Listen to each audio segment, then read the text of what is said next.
একটা ইন্টারেস্টিং জিনিস আপনাদের দেখাচ্ছি। দেখেন, আমি কেনাকাটা করলাম, কেনাকাটা করার পর এই বিলটা পেয়েছি। তো এই বিলটা একজন কাস্টমার আর সরকারের লাইফে যে কতটা গুরুত্ব সেটা আমি আপনাদেরকে এই ভিডিওর মাধ্যমে জানাচ্ছি।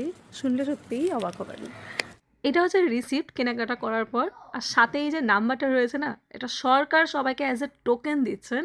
কারণ প্রতি 2 মাস অন্তর, মানে এখানে যে 5-6 লেখা আছে, মানে 7 জুলাইয়ে এই নাম্বারটা নিয়ে একটা লটারি হবে। এবার লটারিতে যে নাম্বারটা উঠবে সেইটা ওরা আবার নিউজের মাধ্যমে, নিউজ পেপারের মাধ্যমে, আবার অনলাইনেও কিন্তু দিয়ে দেবে। মানে তাইওয়ান রিসিপ্ট লটারি লিখে আপনি আপনার দেশ থেকেই সার্চ করে দেখেন, প্রতি 2 মাস অন্তর এই ধরনের কিন্তু লটারির রেজাল্ট আসছে। তো ওখানে দেখলে বুঝতে পারবেন যে সরকার এখানে কিন্তু মানুষকে $200 থেকে প্রায় 10 মিলিয়ন ডলার অবধি দেন যদি এই নাম্বার মেলে। একটা জাস্ট ছোট্ট এক্সাম্পল দিচ্ছি, যেমন ধরেন আমি 3টে নাম্বার যদি মিলাতে পারি, যেমন আমার ক্ষেত্রে 094 লাস্ট থেকে মিলতে হবে, $200 পেয়ে যাব। আর পুরো নাম্বারটা স্পেশাল নাম্বারে মিলে গেলে 10 মিলিয়ন ডলার।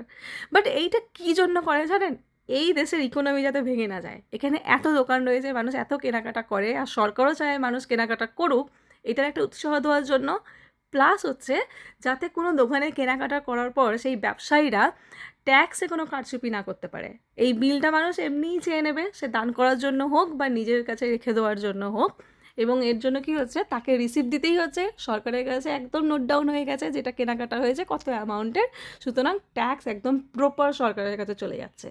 তো এই ফেসিলিটিটাকে আরও মানে সুদীর্ঘ করার জন্য সরকার ট্যাক্স থেকেই কিছু টাকা মানুষকে দিয়ে দিচ্ছে, এরকম প্রতি 2 মাসে। আমার এই ব্যাপারটা খুবই ইন্টারেস্টিং লেগেছে। আপনাদের কেমন লাগলো অবশ্যই জানাবেন।